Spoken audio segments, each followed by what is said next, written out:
Magandang araw mga kapobre, nandito kami ngayon sa Amayascape, Lucena City.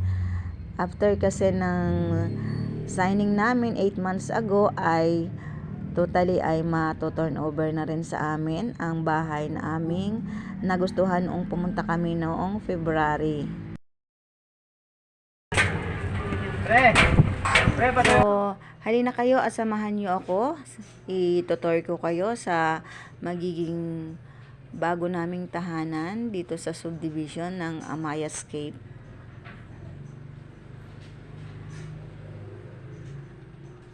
Ayan, nagpahatid lang kami sa e-bike buhat sa guardhouse kasi hindi namin alam na pwede palang ipapasok yung tricycle papunta doon sa mismong bahay kasi baguhan lang kami dito, wala kasi kaming nakikitang tricycle na pumapasok, so dun muna kami nagpahintot sa may guardhouse, pero pwede naman palang magpapasok ng tricycle, kaya ipinasundo lang kami ng guard sa e-bike papunta doon sa mismong unit. So sa mga gustong mag-avail ng bahay sa subdivision kaysa naman sa umuupa kayo, pwede rin kayong mag-avail ng mga ganitong bahay sa subdivision kasi ito ay rent to own. Kapag kayo na-aproban ng bangko, pwede nyo nang lipatan kapag kayo ay na-aproban pag na-turn over na sa inyo ang bahay. Mas maganda kasi hindi na kayo uupa o habang kayo'y nagbabayad ng para lang kayong umuupa ay magiging inyo na yung unit. So dito na nga pala kami sa location, yan yung bahay na aming nagustuhan noong February at after 8 months ay totally ay may turn over na rin sa amin. Ayan yung bahay, may bakanting lote sa gilid, so pag gustong magpa-extension, pwede pang palagyan ng extension diyan sa bakanting lote. Depende kung ano ang plano, kung pwedeng garahe or papalagyan ng extension. Ito nga pala yung loob ng bahay.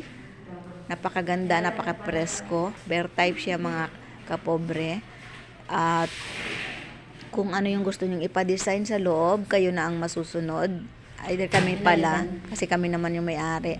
Yan yung CR. May shower.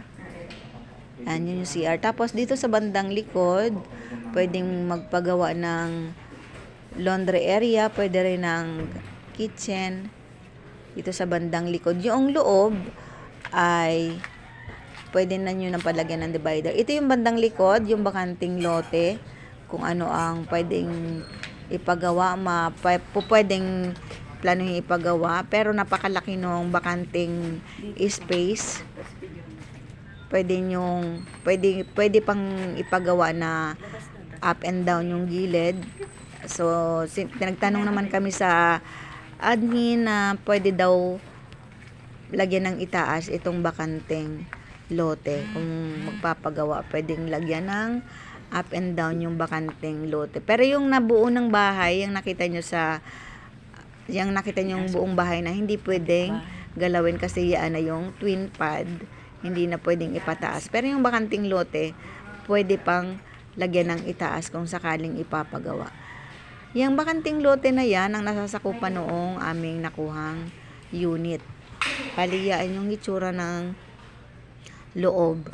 At matapos nga namin ikutin yung loob ng bahay, ayan, binigyan na ng malaking susi. Ganyan kasi sa subdivision, guys, kapag kumuha kayo ng bahay, pag turnover, binibigay yung malaking susi para magpa-picture. Ayan, at pupunta kami sa admin, sa opisina ng admin, para sa mga signing ng meron pang mga pipilapan doon. Pagka kasi meron kayo ng homeowners ka ng isang subdivision ay meron silang monthly dues, meron ka mga babayaran para sa maintenance. At itong subdivision na aming napuntahan, yung aming nakuhang unit sa isang subdivision ay kalapit lang kami ng mga amenities. Kalapit kami ng swimming pool. Kaya napakaganda nung nakuha naming unit. At ito nga palang swimming pool dito ay kung gusto mong maligo daw ay magbabayad ka ng 50 pesos para sa maintenance. Kung sakaling meron kang bisita, pwedeng maligo doon sa swimming pool pero may bayad. At nandito na nga kami sa opisina ng admin para mag-sign at magbayad ng mga bagay-bagay, yung kanilang mga policies. Sasabihin nila yung mga rules ng subdivision at para bayaran na rin yung monthly dues. Mayroon kasi silang hinihingi na 3 months advance para sa monthly dues. So, pwede ka rin magtanong kung ano-ano yung gusto mong malaman doon sa admin. At after nga namin magbayad ng mga dapat bayaran, ay bumalik kami doon sa unit. Ganito nga pala kaganda yung view, yung lugar, buhat sa admin. Yan, sa admin office, yan ang makikita nyo, swimming pool. Napakalapit lang yan sa aming unit na nakuha, yung swimming pool na yan.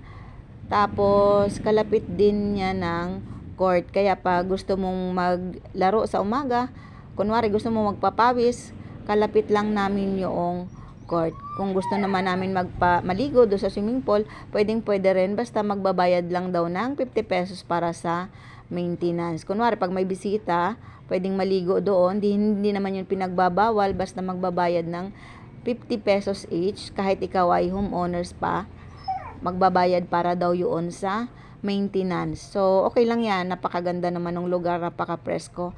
Kapag gusto mong maligo, pwede ka rin dito magpapawis tuwing umaga kasi kalapit kami ng court. Kung gusto maglaro, ayan lang siya. Pwede ka mag-jogging, may basketball court, pwede ka maglaro. At napakaganda talaga noong lugar. Preskong presko. Mataas din, hindi din ito binabaha kasi mataas yung lugar na nakuha namin na unit.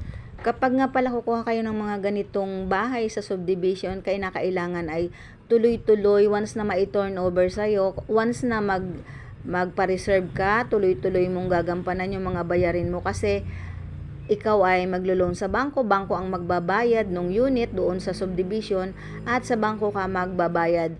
Once na hindi mo na ituloy yung pagbabayad ng monthly, yun ay maiilit ng bangko. So, sayang naman. Kaya, dapat pag nag-avail ka ng bahay na ganyan sa subdivision, ay tuloy-tuloyin mo na. Kasi, mura lang naman yan. Makukuha mo ng kung ano yung kinuha mong gaano katagal na term. Pwedeng 20 years, 10 years, 5 years siguro. Depende sa iyong kakayahan na maghulog. Kasi sayang naman kung maiilit ng bangko. Sayang yung mga napauna mong bayad. At bumalik nga kami pala dito sa unit na aming nakuha. Siyempre gusto naming namnamin yung oras na na binigay sa amin. Siyempre amin na rin yan at sinabi na sa amin na nasa amin na yung susi at pwede na namin yan balik-balikan. Actually nga pwede na yang lipatan. Kaya lang wala pang ilaw at tubig, magpapakabit pa. So hindi pa pwede. Pero kung gusto na at desidido ng lipatan, once na makabitan ng tubig at ilaw, siyempre yun ang importante sa isang bahay na merong tubig, merong ilaw, ay pwede nang lipatan. Kung magpapagawa, kailangan lang din ay kumuha ng permit doon sa admin, lalo kung ang ipapagawa ay external. Pero kung internal ang ipapagawa mo, pwede na daw na hindi magpaalam sa admin. So, binalikan nga namin ng unit at ito, napakaganda talaga noong bahay.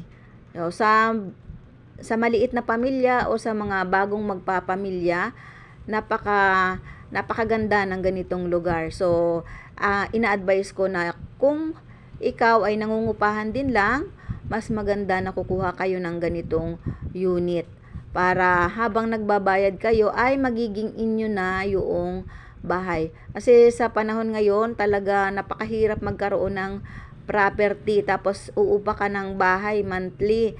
Pero kung ikaw ay kumuha ng ganito, habang nagbabayad ka, hindi mo namamalayan na nagiging iyo na pala yung unit. Ganon din naman kasi kung umuupa ka, magbabayad ka, magda-down payment ka. Actually ngayon, ang upahan ngayon, pag nag-upa ka, 1 month advance, 2 month deposit. So, kung meron ka din lang naman na gano'n na pera na ibibitaw kung ikaw ay mag-uupa, mag-invest ka na sa mga bahay na ganitong rent to own. Kasi habang bata ka pa, kumuha ka ng mga ganito. Kasi habang ikaw ay may maayos pa na trabaho, hindi mo namamalayan nagkakaroon ka ng property. At napakasarap sa pakiramdam na may napupuntahan ang iyong pinagpaguran. Na habang nagtatrabaho ka, alam mong may pinatutunguhan yung iyong pinagpaguran. So, pagkatapos nga namin pumunta doon sa na-turn over na unit, ay syempre kakain muna kami.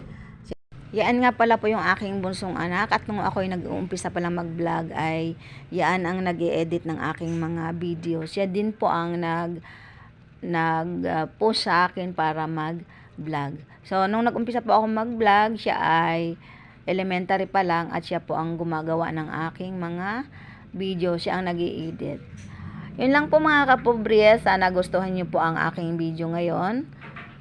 At think positive lang po tayo. Huwag po natin kalimutan magpasalamat sa mga blessing na dumadating sa atin sa araw-araw. Lagi lang po tayong magdasal at hindi niya po tayo pababayaan. Hingi lang tayo lagi sa kanya ng gabay at tayo po ay kanyang pagbibigyan. Yun lang po mga kapobre. Salamat sa panonood.